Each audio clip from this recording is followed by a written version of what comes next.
Ce soir, Paris brille de mille feux tandis que je reste enfermé dans ma chambre minuscule.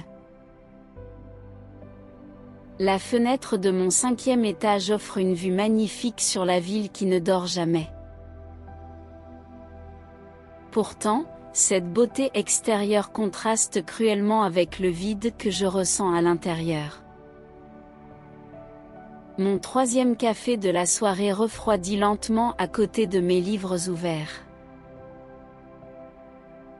Les pages de mes manuels de droit commencent à se brouiller devant mes yeux fatigués. Je devrais étudier pour mon examen de demain, mais les mots n'ont plus de sens. Mon téléphone reste silencieux, aucun message ne vient briser cette solitude pesante. Je me souviens du jour où j'ai emménagé ici, pleine d'espoir et de rêves. Maintenant, ces rêves semblent si loin, presque irréels dans le brouillard de ma fatigue. Les rires des autres étudiants dans la cour me parviennent comme un lointain écho. Ils forment des groupes, partagent des moments, tandis que je reste spectatrice de leur bonheur. Parfois, je me demande si quelqu'un remarquerait mon absence en cours. La pression des études devient un poids de plus en plus lourd à porter chaque jour. Mes parents au téléphone me disent toujours d'être forte, que ça en vaut la peine. Mais ce soir, leur voix réconfortante semble venir d'un autre univers. Je regarde mes mains trembler légèrement, signe d'un stress qui s'accumule depuis des semaines. Le compte en banque diminue dangereusement, et les petits boulots n'y changent rien. Chaque matin, je me lève avec la détermination de surmonter ces difficultés. Mais chaque soir, cette détermination s'évapore comme la vapeur de mon café. La bibliothèque universitaire est devenue mon 2e chez moi, un refuge silencieux. Pourtant, même entouré de livres et d'étudiants, je me sens incroyablement seule. Les notes s'accumulent dans mes cahiers, mais les connaissances s'échappent de ma mémoire.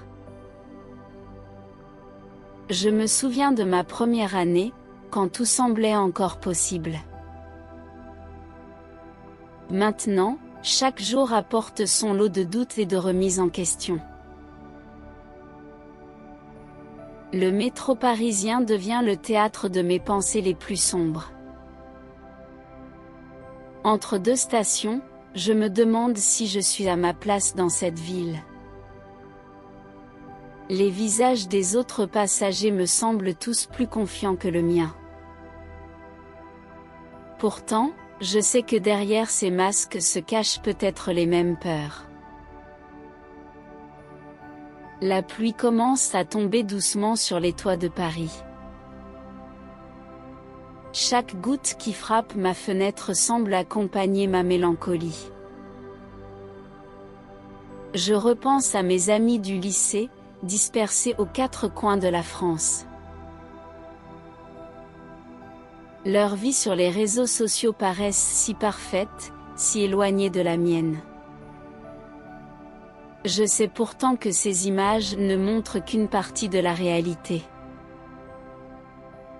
Mais cette connaissance rationnelle n'apaise pas la douleur que je ressens.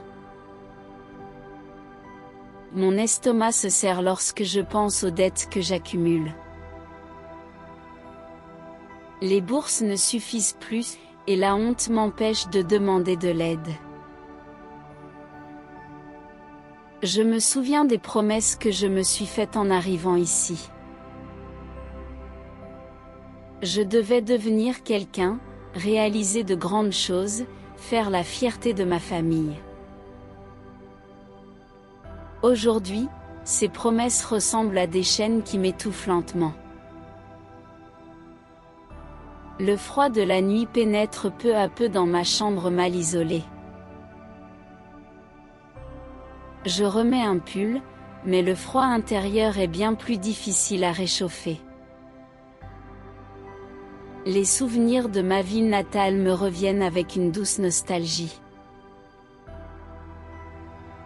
Je repense à ma chambre d'enfant, si simple mais si rassurante. Ici, tout est plus grand, plus beau, mais aussi plus effrayant. La sonnerie de mon téléphone me fait sursauter, mais ce n'est qu'une notification. Un message du groupe de classe pour rappeler la date de l'examen. Mon cœur bat plus vite, l'anxiété monte d'un cran dans ma poitrine.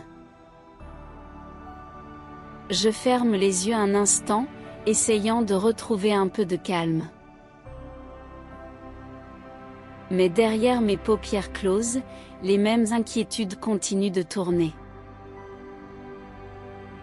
Je me lève pour marcher dans la pièce, incapable de rester assise plus longtemps.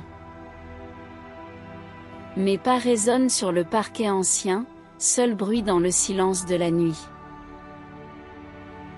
Je m'arrête devant le miroir et observe mon reflet dans la pénombre. Les cernes sous mes yeux racontent des nuits blanches et des journées trop longues. Je ne reconnais plus tout à fait la jeune fille pleine de vie que j'étais. Pourtant, une petite flamme persiste au fond de mon regard.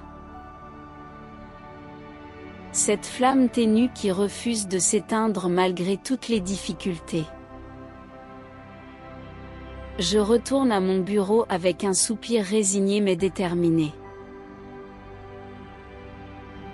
Les pages de mes livres m'attendent, et je dois continuer malgré tout. Je prends une grande inspiration, essayant de chasser les pensées négatives. Mon stylo retrouve le papier, traçant des mots qui semblent enfin avoir du sens. Peut-être que demain sera différent, peut-être que les choses s'amélioreront. Cette pensée fragile me donne la force de continuer encore un peu. Je me souviens pourquoi j'ai choisi cette voie, pourquoi je me bats chaque jour.